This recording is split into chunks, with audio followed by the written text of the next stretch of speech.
Anunnaki and Atlanteans are really, in my opinion, the same exact people.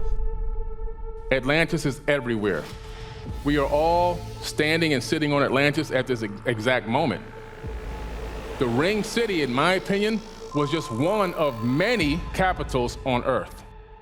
But my personal opinion is the Anunnaki are the Atlanteans. Billy Carson, a prominent figure in the realm of alternative history and ancient astronaut theories, has developed a comprehensive narrative about the reasons behind the Anunnaki's visit to Earth.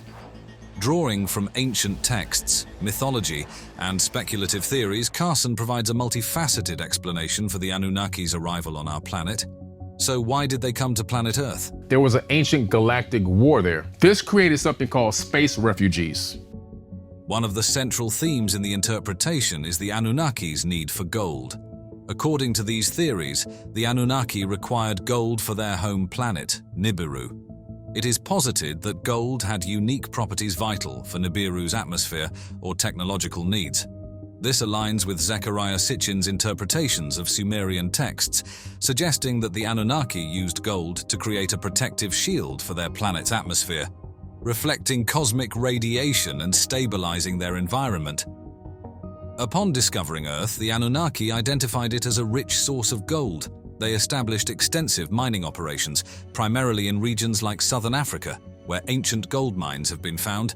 There was this place in South Africa called Adam's Calendar, where they found the very first gold mines that human beings were working underneath their boot. The most notable of these ancient mining sites is the Barberton Greenstone Belt. The Barberton Greenstone Belt, located in South Africa, is one of the oldest geological formations on Earth and contains some of the oldest gold mines known to humanity. It dates back approximately 3.5 to 3.2 billion years. This area is famous for its gold deposits, which have been mined for thousands of years. According to the theories, the Anunnaki established their mining operations in this region due to its rich gold reserves. The mines in this area, such as those found in Mpumalanga, are believed to have been used by ancient civilizations, possibly influenced by the Anunnaki. Now, what's interesting about these aliens is that they're not little green men with antennae. They look just like us. An example of these ancient mines is the Ngwenya mine, located in Swaziland, which is considered one of the world's oldest mines. Archaeological evidence suggests that mining activities at Ngwenya date back more than 43,000 years. Theorists propose that such ancient mining sites may have been part of the Anunnaki's extensive network of gold extraction operations. Initially, the Anunnaki themselves conducted the mining work. These beings, according to the theories, possessed advanced technology and physical capabilities that allowed them to undertake the arduous task of gold mining. However, despite their advanced abilities, the laborious and hazardous nature of the mining process soon became a significant challenge. The harsh conditions and intensive labor required for gold extraction prompted the Anunnaki to seek alternative solutions to sustain their operations. Faced with the need to alleviate the demanding physical labor, the Anunnaki explored several alternatives before resorting to the creation of a new labor force through genetic engineering. These alternatives included automated machines and tools. The Anunnaki might have initially utilized advanced machinery designed to perform mining tasks. These machines, though efficient, may have required constant maintenance and lacked the adaptability needed for varied mining conditions. Another possibility is that the Anunnaki might have employed workers from other planets or even their own ranks. However, the sheer scale and prolonged nature of the mining operations could have rendered this approach unsustainable. Before creating modern humans, the Anunnaki might have experimented with other native species on Earth to enhance their abilities for labor. These experiments might have led to the creation of various hybrid beings mentioned in ancient myths and legends. Ultimately, the Anunnaki decided to create a new species that could effectively handle the labor-intensive mining operations. This decision led to what is known as the Adamu experiment, where the Anunnaki combined their DNA with that of early hominids to produce a hybrid species, Homo sapiens. We actually look like them. Okay. And the reason why is because we have their genetics and their DNA inside of our bodies.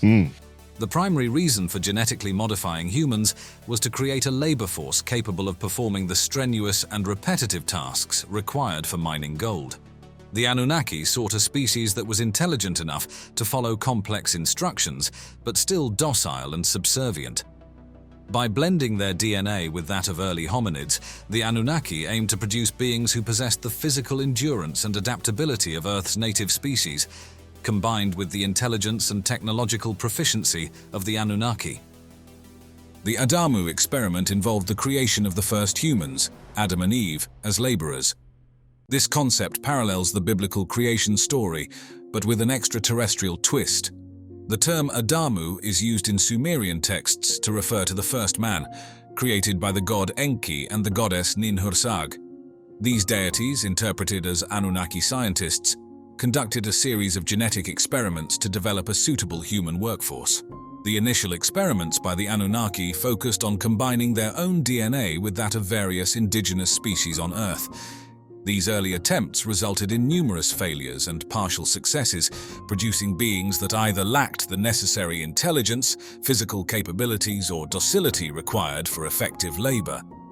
The Anunnaki had specific requirements for their workforce. They needed the beings to be intelligent enough to understand and carry out complex instructions. Mining for gold was labor-intensive and required significant physical strength and stamina, so physical endurance was a must. The new species needed to be adaptable to various environmental conditions and able to learn and develop new skills as needed. To ensure a sustainable workforce, the beings needed to reproduce naturally, eliminating the need for the Anunnaki to continuously create new workers. While intelligence and adaptability were crucial, it was equally important that the beings remain subservient and manageable to prevent rebellion or resistance. Through a meticulous process of trial and error, the Anunnaki scientists, Enki and Ninhursag, eventually created the first successful prototypes of modern humans. By splicing Anunnaki DNA with that of early hominids, the scientists were able to introduce advanced cognitive abilities and enhanced physical traits.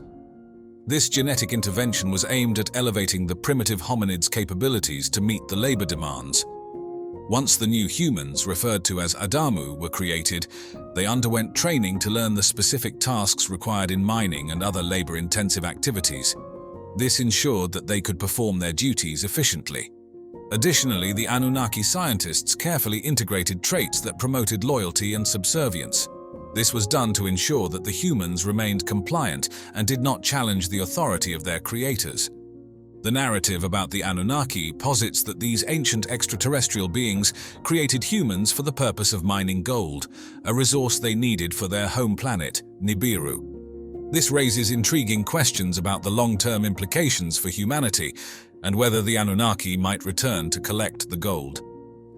According to the interpretation, the Anunnaki might have decided that it was more efficient to let humans mine gold slowly over thousands of years, rather than attempting to extract it rapidly, even with their advanced technology.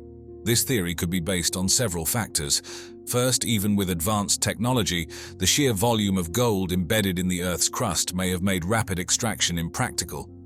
The process of mining gold is labor-intensive and time-consuming, involving complex geological formations that even the Anunnaki might have found challenging to exploit quickly. By creating humans and providing them with the necessary skills and knowledge to mine gold, the Anunnaki ensured a self-sustaining system. Humans, driven by their own economic and cultural incentives, would continue to mine gold, gradually accumulating the resource without the need for continuous intervention from the Anunnaki. Additionally, the Anunnaki might have envisioned a long-term strategy where gold is slowly accumulated over millennia. This approach would ensure a steady supply of gold, allowing the Anunnaki to return periodically to collect the amassed reserves without having to manage daily operations. Another intriguing theory is that world nations could be secretly collecting gold from their citizens to give it to the Anunnaki. Governments around the world hold significant gold reserves, often under the guise of financial stability and economic security. These reserves are collected through various means, including gold taxes, purchasing programs, and confiscation during times of crisis. According to this theory, there might be clandestine agreements between world leaders and the Anunnaki. These agreements would stipulate that a portion of the gold reserves be set aside for the Anunnaki, who periodically visit Earth to collect their share. The theory could draw on historical events where governments have seized gold from their citizens, such as the United States Executive Order 6102 in 1933, which required citizens to turn in their gold. Such events could be interpreted as part of a broader, long-term plan to gather gold for the Anunnaki. The global financial system, with its emphasis on gold as a stable asset, might be part of a grand design to ensure that sufficient quantities of gold are available for the Anunnaki. Central banks and financial institutions could be complicit in this secret agenda, managing the flow of gold to meet extraterrestrial demands. Imagine a world where time itself is a malleable force, where the boundary between life and death blurs, and immortality is no longer a dream, but a carefully guarded secret. This is the legend of Thoth, the mysterious god of wisdom from ancient Egypt. He is said to have discovered the key to eternal life, not through mysticism, but through methods that defy modern understanding. Could the ancient Egyptians have had access to technologies beyond our grasp, or is there something deeper hidden in the sands of time? Our journey begins at the Serapeum of Saqqara, an ancient site where massive stone boxes, weighing over 70 tons, were carved with such precision that even modern engineers are baffled. These boxes, made from solid diorite, one of the hardest stones in the world, seem impossible to have been created with the tools of the ancient world. But what if these were not merely tombs for the dead? What if they were advanced technologies, allowing beings like Thoth to rejuvenate and transfer their consciousness into new bodies, effectively cheating death? Legend tells us that Thoth would leave his body in one of these boxes for 100 years, allowing it to recharge and heal while his essence continued in another form. Could this explain why Thoth, the god of knowledge, was so revered across cultures and millennia? If these rejuvenation chambers are real, could they hold the secrets to eternal life? And was Thoth's quest for immortality unique, or did others throughout history share this secret? To find more answers, we turn to Mesopotamia, where the Sumerian kings list records the reigns of rulers who lived for tens of thousands of years. Among them were the Anunnaki, demigods with both divine and earthly attributes. Some reigned for 28,000 years, others for 14,000 years, lifespans that defy all reason. What could possibly explain these impossibly long reigns? Did these rulers possess knowledge that could extend their lives, similar to Thoth? Or was their understanding of life and genetic engineering even more advanced? The mystery deepens when we examine the Great Flood, a cataclysmic event mentioned in both Sumerian and biblical texts. This disaster marked the end of the antediluvian kings who ruled before the flood. Afterward, kingship was reintroduced, but the reigns were far shorter. Some rulers lived for hundreds of years, but the era of reigns, stretching tens of thousands of years, was over. Why did this change occur? Could it be that the Anunnaki, who once ruled humanity, decided to limit the power of their successors? The texts suggest that these new rulers were still connected to the divine, but they were no longer immortal. Could the Great Flood have been a deliberate reset of human civilization to control human potential, preventing any individual from becoming too powerful? This leads us to an intriguing connection between ancient myth and modern science, genetic engineering. We know today that the human genome contains a unique anomaly, chromosome number 2, which appears to have been artificially fused. Geneticists estimate that this fusion occurred around 200,000 years ago, a timeline that aligns with the Sumerian accounts of the Anunnaki creating humans. Could this be evidence of genetic modification? Were humans deliberately created to serve the Anunnaki, not just as laborers but as subordinates? Could our very lifespan, about 120 years, have been engineered as a form of control? Modern science also tells us that telomeres, the protective caps at the ends of our chromosomes, limit how many times a cell can divide. Once they degrade, we age and eventually die. In the Bible, it states that man's days shall be 120 years. Could this be a reflection of deliberate genetic tampering by the gods? Was humanity created with a built-in expiration date, ensuring we never lived long enough to rediscover the ancient knowledge of our creators? One of the most compelling stories supporting this theory is the Tower of Babel. Humans, united in their ambition, began constructing a tower to reach the heavens. Their goal was to reclaim the lost knowledge of the gods. But their efforts were stopped by Yahweh, also known as Enlil in Sumerian texts, who feared humanity was advancing too quickly. Enlil intervened, confusing their languages and scattering them across the earth. More importantly, he shortened human lifespans, ensuring no single generation would live long enough to challenge the gods again. Could the Tower of Babel have been more than just a symbol of human pride? Was it an effort to reclaim our lost potential, one that was deliberately suppressed by the gods? Could it be that our entire history has been shaped by a hidden agenda, a grand design orchestrated by beings like the Anunnaki? Have these forces deliberately limited human development to prevent us from reaching our full potential? Are our lifespans, societal divisions, and languages all part of a long-term plan to keep humanity from rediscovering its ancient knowledge? As we piece together this ancient puzzle, we are left with unsettling questions. Were we created with limitations deliberately set to keep us subservient? Could it be that the division of cultures and the loss of ancient knowledge were part of a grand design to control human progress? Or is there a forgotten history, a legacy waiting to be rediscovered, that could unlock the mysteries of our origins, and perhaps our future? But what if these stories are not just myths? What if they are fragments of a larger puzzle, a puzzle that could offer profound insight into the hidden history of human existence? Let's return to the idea of genetic manipulation. Modern science has uncovered a unique anomaly in the human genome, chromosome 2, fused in a way that no other species on Earth exhibits. This genetic event is believed to have occurred around 200,000 years ago, a timeline eerily close to the Sumerian accounts of the Anunnaki creating humans for labor. If this fusion was deliberate, what does it mean for humanity? Could we have been engineered to serve the needs of an advanced race wielding power beyond our understanding? Here's the real question. Could we still be under this influence today? As we unlock the mysteries of the human genome, are we on the verge of rediscovering the knowledge hidden from us for thousands of years? Could telomeres, once thought to be a natural limitation, hold the key to extending life far beyond what we've believed is possible? And if so, are there still forces at play, preventing humanity from rising to its full potential? The truth may be hidden in ancient texts, unexplored history, or perhaps even encoded within our DNA.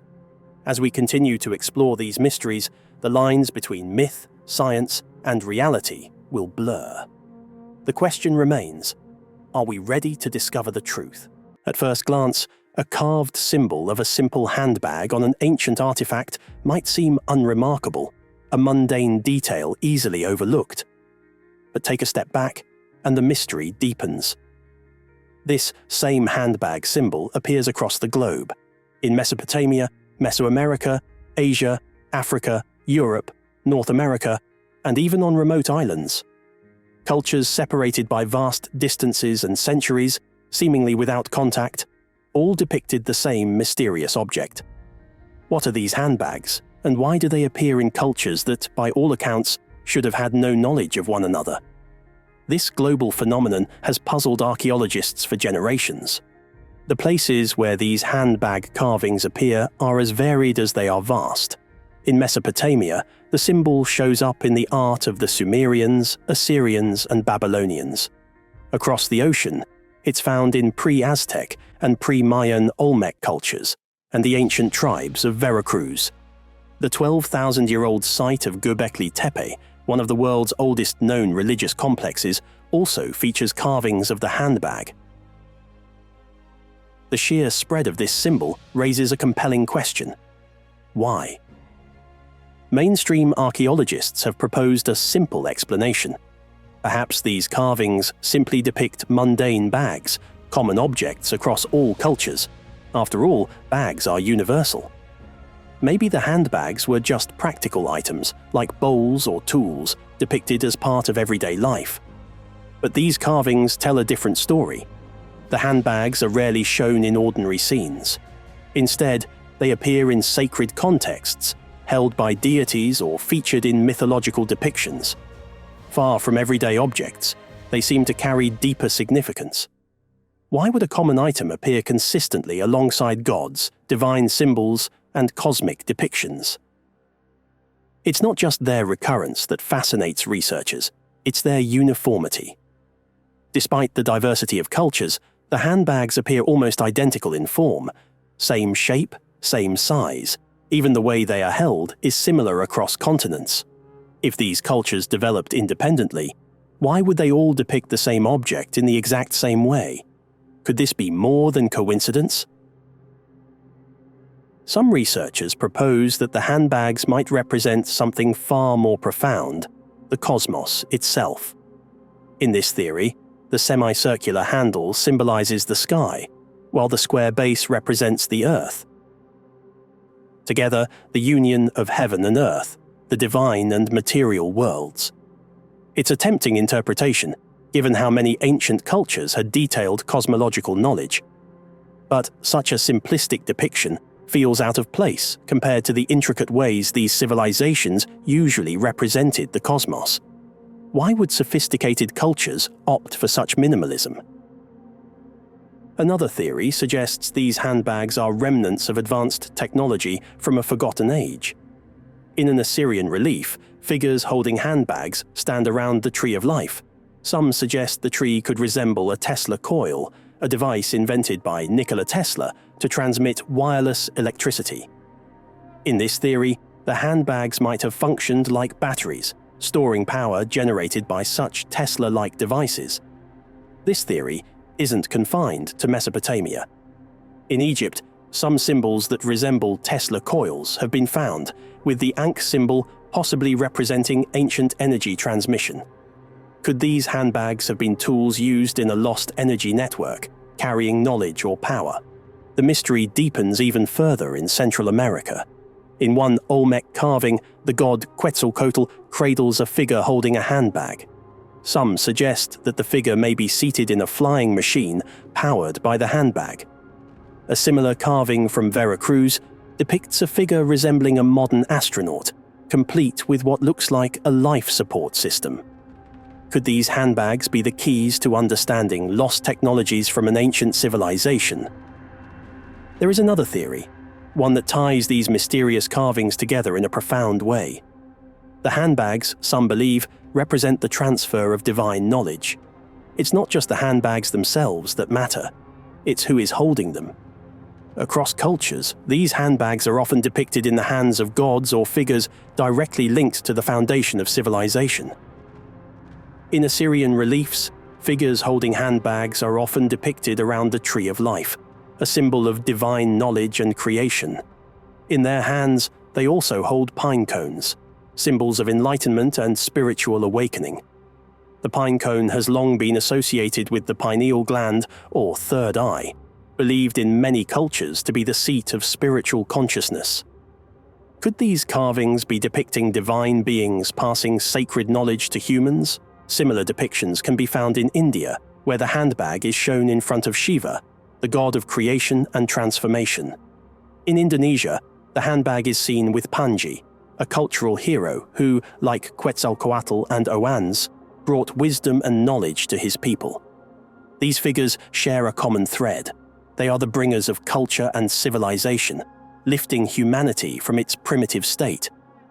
Historian Graham Hancock proposes that these handbags were symbols of an ancient brotherhood of sages, a global network of teachers who traveled the world, spreading knowledge and helping early humans build their civilizations. In both the myths of Quetzalcoatl and Oannes, these figures do not appear alone. They are often accompanied by other sages, suggesting an elite group guiding the progress of humanity. Hancock believes these stories align with the dramatic leap in human development that occurred around 10,000 BCE. Before this period, humans had lived as nomadic hunter-gatherers for millennia, making slow progress in technology and culture. Then, seemingly overnight, they developed agriculture, writing, and metalworking. Hancock suggests this leap may not have been the result of natural evolution, but the intervention of these ancient sages who passed their knowledge to humanity. One of the most intriguing pieces of evidence for Hancock's theory is the site of Göbekli Tepe in Turkey. Dating back to 9600 BCE, it is one of the oldest known religious complexes, and among its intricate carvings, the handbag symbol appears once again. Could Göbekli Tepe have been a gathering place for these ancient knowledge bearers, from which civilization spread across the globe? Hancock suggests these sages may have belonged to a forgotten civilization, one destroyed in a great cataclysm, perhaps the flood described in both biblical and Mesopotamian texts. According to legend, survivors of this cataclysm carried their knowledge across the world, establishing new civilizations. In this way, the handbags could symbolize the transfer of this sacred knowledge, the tools of a brotherhood that laid the foundation for the modern world. As the investigation continues, the mystery only deepens. Could the handbags represent the passing of divine knowledge, or were they tools to access lost technologies? Do they reflect a shared cosmological belief across ancient cultures? While definitive answers remain elusive, these carvings challenge everything we think we know about the ancient world. Nestled along the rugged southwestern coast of Turkey, Lycia is a region framed by mountainous terrain, dense forests and steep cliffs, which not only made it difficult to access, but also helped preserve its rich and distinct identity. This isolation meant that Lycia developed somewhat independently of its neighbors, cultivating a unique historical footprint that remained largely untouched until European explorers stumbled upon it. The first accounts of Lycia's mysterious ruins surfaced during the 18th century, when travelers like the French explorer Charles Texier and the English archaeologist Richard Pocock documented the extensive ruins, rock-cut tombs, and grand sarcophagi that dotted the landscape. Their writings sparked a wave of curiosity and set the stage for more focused explorations. If you wish to pass information to a distant future, you wouldn't be smart to just write it down. How can we know that our script is going to be readable by any other culture, let's say 10,000 years in the future? One of the pivotal figures in Lycian studies was Charles Fellows, an English archaeologist whose expedition in 1838 marked a turning point in uncovering the past of this enigmatic civilization. Driven by fascinating tales of remarkable ruins, Fellows undertook a systematic exploration of the region, meticulously mapping the area and documenting numerous sites. His work wasn't just about identifying locations, he detailed everything from the friezes and tombs to the fortresses he encountered, providing a comprehensive look at the remnants of Lycian society. This thorough documentation played a crucial role in introducing Lycian civilization to the broader academic world and eventually led to the first official archaeological excavations under the auspices of the British government. The second issue with ruling out completely the possibility of a lost civilization is that archaeology sets itself up as the sole arbiter as to what is and what is not evidence. Through Fellows' dedicated efforts, the wonders of Lycia were brought into the limelight, revealing a civilization that had mastered the art of building in harmony with its challenging landscape. During his explorations, Charles Fellows unearthed several significant sites that continue to shed light on the ancient civilization of Lycia. Xanthos, the once flourishing capital, stands as a monumental testament to Lycian culture, blending funerary architecture that tells tales of a society rich in traditions and artistic expression. Among its most notable structures is the Nereid monument, an elaborate tomb from around 400 BC, named after the sea nymphs that adorn its friezes. The detailed bas-reliefs depicting humans and gods illustrate a cosmopolitan blend of Lycian and Hellenistic styles, making Xanthos a treasure trove for historians and archaeologists alike. The site also boasts ruins of an acropolis, several Byzantine churches, and unique pillar tombs, offering a vivid glimpse into the past. There are unexplained issues in our past, which are presently not explained by the system that teaches us about the past. Moving on to Tlos, this city is another jewel in Lycia's archaeological crown, famed for its extensive tombs and a well-preserved acropolis. Perched on a rocky outcrop, The Acropolis provided strategic views and served as a formidable fortress through various epochs, including Lycian, Roman, and Ottoman times. One of the city's most captivating tales revolves around the legendary hero Bellerophon, who, according to myth, tamed the winged horse Pegasus. His supposed tomb, marked by a striking relief of this mythical scene, highlights the fascinating intermingling of myth and mortuary traditions in Lycian culture. Telos also featured a plethora of architectural wonders like an ancient theatre, Roman baths, and a stadium, underscoring its significance as a cultural and administrative hub.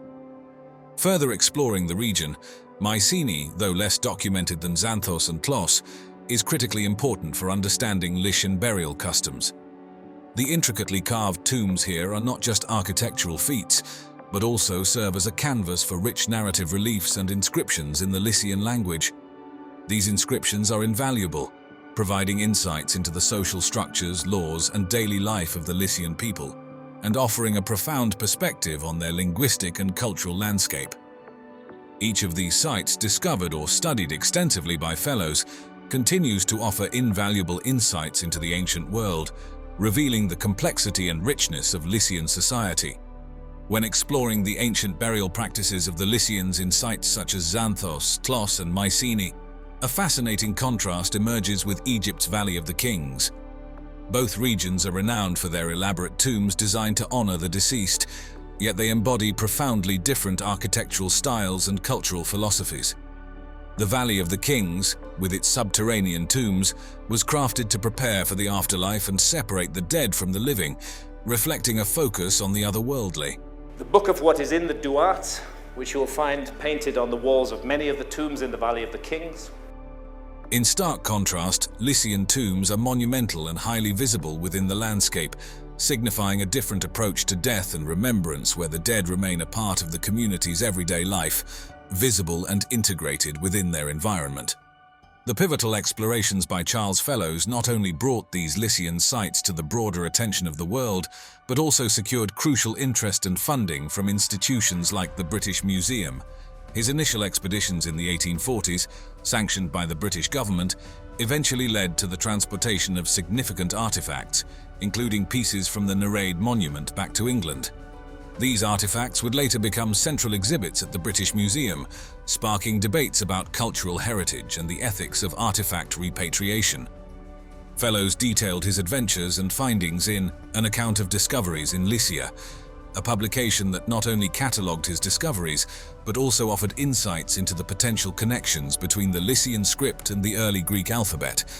This hinted at a rich cultural interchange between the Lycians and their Greek neighbors, providing a deeper understanding of their interactions. The discoveries in Lycia filled significant gaps in our understanding of the Eastern Mediterranean's historical dynamics during antiquity, revealing a civilization that, while under the influence of Greek and Persian empires, forged a unique identity that integrated these influences into a distinct cultural and political framework. The architectural legacy of Lycia offers a fascinating glimpse into the region's unique identity and historical interactions. Among the most striking features of this heritage are the Lycian funerary monuments, particularly the rock-cut tombs that blend local and external influences beautifully. These tombs, intricately carved directly into the limestone cliffs of Lycia, often take the form of small temples or mimic traditional Lycian wooden houses, complete with detailed pediments, columns, and reliefs. The styles reflect both Greek and Persian influences, yet they maintain distinctive Lycian characteristics, portraying a society that was receptive to external ideas while fiercely preserving its independence. The house-type tombs, for instance, replicate the facades of Lycian wooden homes, featuring pseudo-beams and gabled roofs that echo the domestic architecture of the era. On the grander side, temple-type tombs imitate Greek temples with their intricate Ionic or Doric columns and richly decorated friezes, illustrating the cultural exchange between the Lycians and the Greeks. A prime example of this architectural marvel is the tomb of Amyntas in modern-day Phthia, dating back to the 4th century BC. This tomb stands out for its grand scale and detailed design, resembling a temple facade with 2 Ionic columns supporting a large pediment. The pediment and the tomb's inner chamber showcase the exquisite Lycian craftsmanship, adept at manipulating the region's limestone. an inscription in Lycian script above the doorway, identifying the tomb as the resting place of Amyntas, son of Hermagios, provides valuable insights into the personal identities and social structures of ancient Lycia. An interesting parallel can be drawn between the rock-cut tombs of Lycia and the renowned Nabatean city of Petra in Jordan. Both civilizations crafted elaborate structures into sheer rock faces, primarily for use as tombs or religious sites. While Petra is famous for its monumental scale and blend of Eastern and Hellenistic architectural styles, Lycian tombs are typically more modest in scale, but equally intricate in detail. Unlike Petra's tombs, which are part of a broader urban landscape, Lycian tombs are often standalone monuments set in remote cliff faces. As excavations in the region continue, archaeologists are moving beyond these iconic tombs to uncover urban centers, religious sanctuaries, and domestic structures, painting a fuller picture of daily life in ancient Lycia. Concurrently, there are ongoing efforts to preserve these deteriorating stone monuments, which are vulnerable to environmental and human-induced damage. The continued study of Lycia is reshaping historical narratives about the interactions between the Greek and Persian worlds, particularly through its unique blend of art and political structures, showing how Lycian culture managed to bridge East and West while maintaining a distinct identity. In 1963, a routine archaeological survey in southeastern Turkey uncovered a curious site atop a hill known as Göbekli Tepe, or Belly Hill. At first glance, the site appeared unremarkable. A scattering of broken limestone slabs lay across the hill's summit, leading researchers to believe they had stumbled upon little more than a medieval cemetery. With nothing to suggest otherwise, they simply made a note of it and moved on. However, this seemingly insignificant site would later be revealed as one of the most important archaeological discoveries of the 20th century, forever altering our understanding of early human civilization. In 1994, German archaeologist Klaus Schmidt revisited the site during his own survey of the region. Unlike those who came before him, Schmidt didn't just move on. Instead, he felt that Göbekli Tepe held a much deeper significance. His intuition proved to be right. Beneath the surface of the hill, Schmidt uncovered an ancient marvel, a series of massive megalithic structures, some reaching as high as 18 feet and weighing up to 50 tons. These stones, arranged in circular patterns, were intricately carved with depictions of humanoid figures, animals, and abstract symbols. As the excavation continued, something even more astonishing emerged. This site was ancient, far more ancient than anyone had expected. Radiocarbon dating placed its age between 9,600 and 8,200 BCE, making it over 5,000 years older than Stonehenge. Göbekli Tepe was now recognized as the oldest known megalithic site in the world.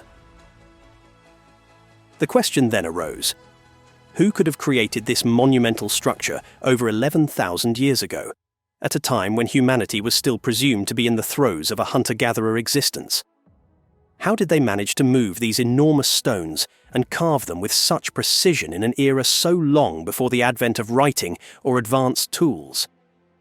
These mysteries only deepened as further studies of Göbekli Tepe revealed evidence of a permanent settlement around the site.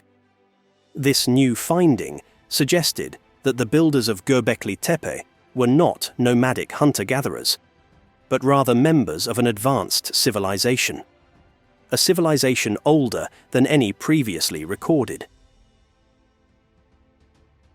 The discovery of Göbekli Tepe not only challenged traditional timelines of human development, but also raised profound questions about the purpose of the site. Why would such an immense and intricate structure be built so long ago? What drove these ancient people to invest so much effort into its construction? As archaeologists and scholars debated the answers, one theory began to gain traction. Göbekli Tepe may have been one of the world's first religious centers, perhaps even a place of worship for one of humanity's earliest organized belief systems. Schmidt himself called it the first human-built holy place, and likened it to a cathedral perched atop a hill. Others speculated that Göbekli Tepe might have served as an astronomical observatory, aligned with the stars and designed to track celestial events such as the movement of the constellation Sirius. Such a purpose would indicate that the builders possessed a deep understanding of astronomy, far earlier than previously thought. Both theories held tantalizing implications for our understanding of early human culture and spirituality. But in 2017, a new and even more significant theory emerged that promised to completely rewrite history.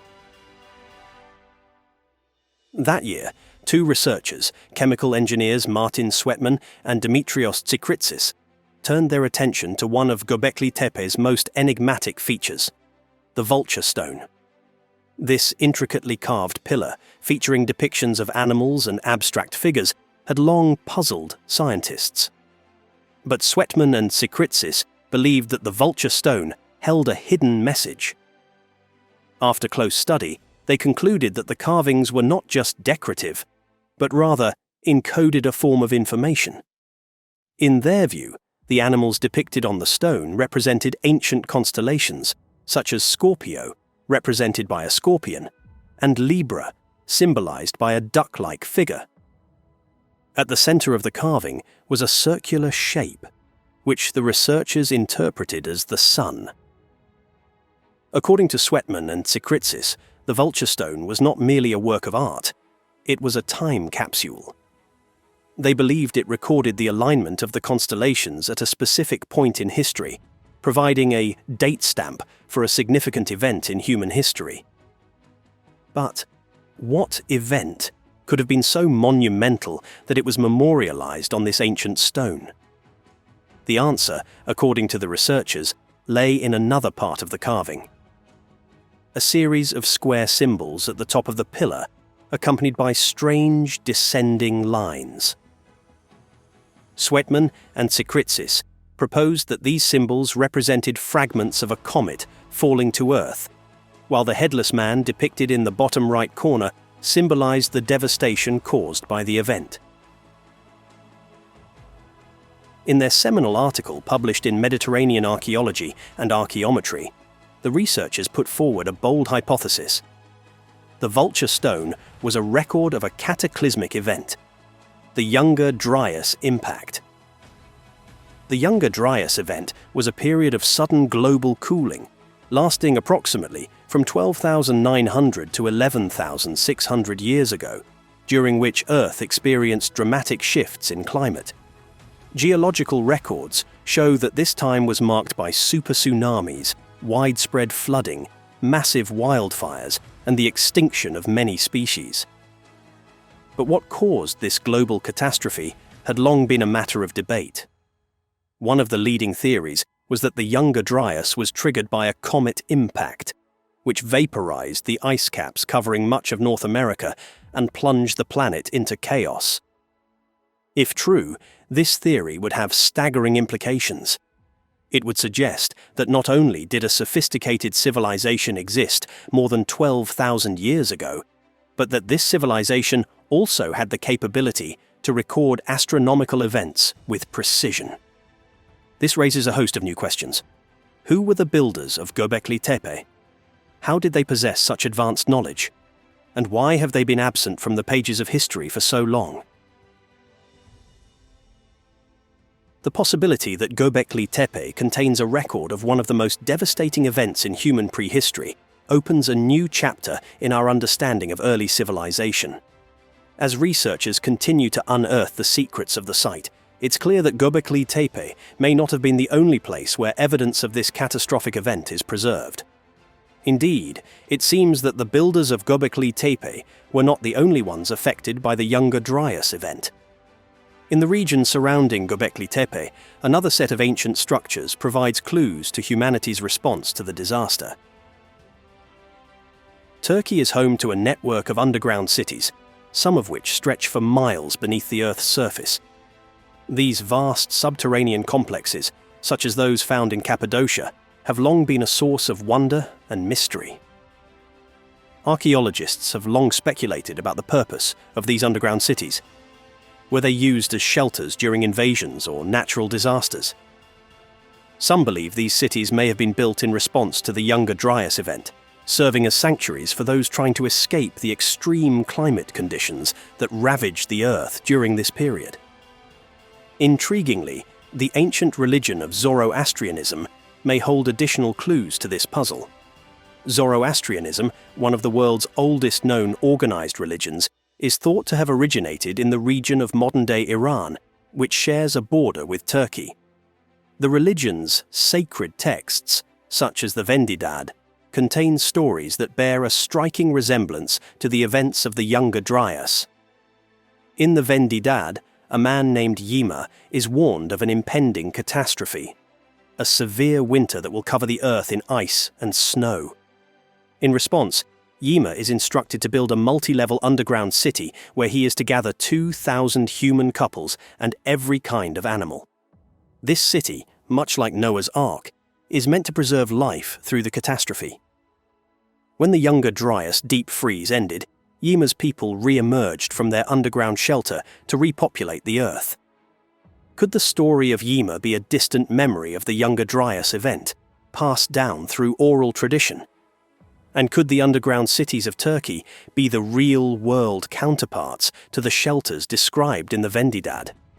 If so, then Göbekli Tepe may not only commemorate the catastrophic event itself, but also the survival of humanity through it.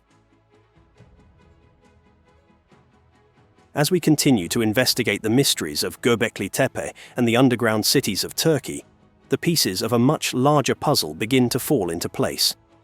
Together, these ancient structures point to the existence of an advanced civilization that flourished before the Younger Dryas, more than 12,000 years ago.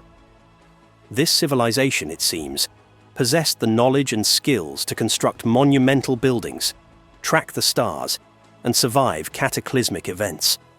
Yet for reasons still unknown, this civilization vanished from history, leaving only cryptic traces behind. The implications of these findings are profound. If Göbekli Tepe is indeed a record of the Younger Dryas event, it would not only rewrite the history of human civilization, but also challenge our understanding of early humanity's capabilities. Far from being simple hunter-gatherers, the people who built Göbekli Tepe may have been part of a sophisticated culture that has been lost to time. In the coming years, as more of Göbekli Tepe is excavated and more underground cities are explored, we may finally begin to unravel the full story of this lost civilization. And in doing so, we may come to realize that human history stretches back much further than we ever imagined. The secrets of Göbekli Tepe and the mysteries of the Younger Dryas catastrophe are waiting to be uncovered, and with them, a deeper understanding of our past. It is first referenced all the way back in 370 BC. Graham Hancock, it is also speculated by people such as him and others that this was a place where people who were living took shelter from the Ice Age. The most important issue to me is the issue of a global cataclysm at the end of the Ice Age. What caused that cataclysm is a secondary issue. The cataclysm itself is the primary issue. Imagine stumbling across a hidden door in your home that leads to an ancient underground city, extending deep into the Earth's crust and sprawling enough to shelter tens of thousands of people. Just to put things into perspective, if you travel underground in Derinkuyu from end to end, you're gonna walk 4 miles. This isn't the plot of an Indiana Jones movie. It's the real-life discovery of Derinkuyu, the largest underground city in Turkey's historical region of Cappadocia. Carved from the soft volcanic rock and buried in secrecy, this subterranean labyrinth was not only a marvel of ancient engineering, but a crucial fortress in times of danger. This area is known for its soft volcanic rock formations called tuff, which are relatively easy to carve and were crucial in the development of numerous underground dwellings, with Derinkuyu being the most extensive. The city was rediscovered in 1963 by accident when a local man, during home renovations, knocked down a wall to find a passage leading to this vast ancient network. And he took a sledgehammer to one of the walls, and when the walls came down, he saw that it was an opening into a cave.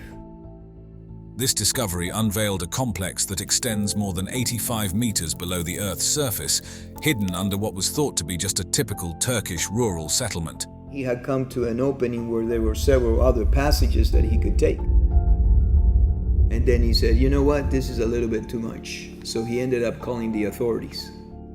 The origins of Derinkuyu are shrouded in mystery, but it is widely believed that the Phrygians, an ancient Indo-European people, initiated its construction in the 8th to 7th centuries BCE. Over the centuries, various groups expanded it, especially during the Byzantine era as a sanctuary from the 7th to the 11th centuries, amidst the Arab-Byzantine wars. The city served as a formidable refuge from Muslim-Arab incursions, capable of sheltering up to 20,000 people along with their livestock and supplies for extended periods. The city's architecture can be compared to that of a massive ancient submarine nestled under the rock, designed to be airtight and self-sufficient, mirroring a submarine's ability to provide safety against external perils with its life support systems. Derinkuyu is equipped with air shafts for ventilation and water wells that supported life independently from the outside world, protecting its inhabitants from the threats of war and invasion.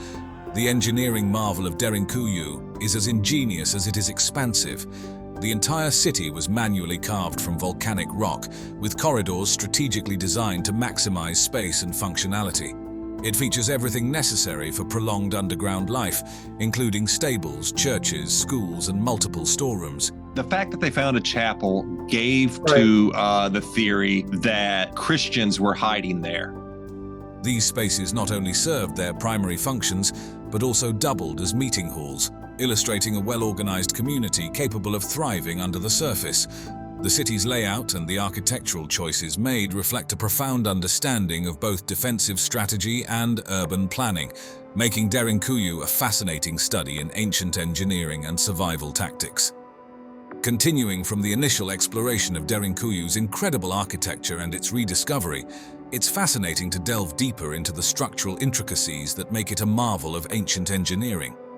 The grandeur of Derinkuyu isn't just in its vast size. The sophisticated design carved from the region's soft volcanic rock showcases its complexity. The city extends about 85 meters underground and is capable of accommodating up to 20,000 people along with their livestock and essential supplies. The city is structured across 18 levels with only 8 open to the public. These levels are interlinked by miles of tunnels, each meticulously designed for both functionality and defense.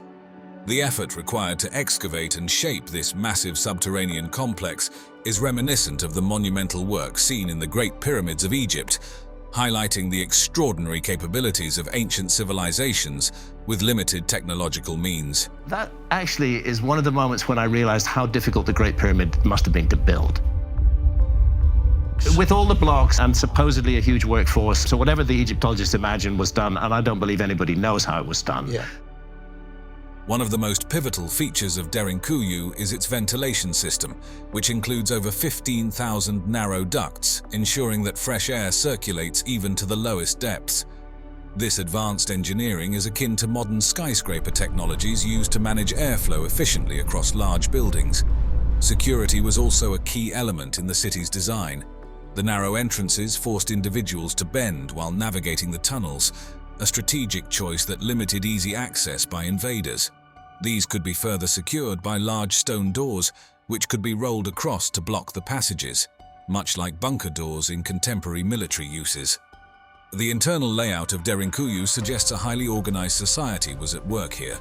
The city included residential areas, communal spaces, stables, and ample storage facilities for food and wine, indicating a complex communal life that could be compared to modern cooperative living communities. Moreover, the sophisticated water system featuring an extensive network of wells and channels not only provided fresh water, but also protected its inhabitants from external threats, much like the aqueducts of ancient Rome. Religious and ceremonial sites were central to life in Derinkuyu. Numerous chapels and churches were intricately carved into the rock, replete with altars and baptismal fonts. The largest chapel, with a cruciform design at the city's deepest level, echoes the secretive religious practices of early Christians in the Roman catacombs, serving both as places of worship and safe havens. In this way, Derinkuyu was not just a place of refuge, but a beacon of ancient innovation, reflecting the depth of human creativity and resilience. Through its architectural wonders, this underground city continues to reveal the complexities of ancient life and the advanced understanding of urban planning and design that characterized early civilizations. Continuing the exploration of Cappadocia's fascinating underground cities, let's turn our attention to Kaymakli, which shares many historical similarities with Derinkuyu, yet presents a unique architectural narrative. Both cities date back to the 7th and 8th centuries BCE and are carved from the region's soft volcanic rock, known as tuff. This material has been integral to the development of the extensive subterranean networks for which the area is famous. However, Kaymakli differentiates itself by spreading more extensively across a horizontal plane rather than delving deeper into the earth, indicating a different approach in its architectural design and strategic planning. Kaymakli's layout is an architecturally sophisticated network spread over 8 levels, though today, only 4 of these levels are open to visitors. The city's extensive horizontal spread creates a labyrinthine network of tunnels and rooms that have been strategically designed to enhance defensive capabilities. The maze-like passageways and narrow tunnels are particularly noteworthy as they restrict movement and effectively force potential invaders to move in single file. This design not only made it easier to defend the city, but also demonstrated a highly advanced understanding of urban planning and warfare strategy. By incorporating such intricate defense mechanisms directly into the city's architecture, Kaymakli's builders ensured that their city was not just a place to live, but a fortress capable of withstanding potential sieges. Through its sprawling tunnels and smartly designed bottlenecks, this underground city exemplifies the incredible ingenuity of ancient Cappadocian civilizations in adapting their urban constructions to meet both the needs of their communities and the demands of their security. Building on the fascinating historical and architectural narrative of Kaymakli, it's interesting to delve deeper into the specifics of its design and how these elements contributed to its functionality as both a living space and a fortress. The architectural network within Kaymakli is a testament to the engineering prowess of its ancient builders. The expansive maze of tunnels and rooms wasn't just for daily living, it was crucial for defense. The narrow, winding passageways, many just tall enough to force a person to stoop, acted as natural deterrents during enemy incursions.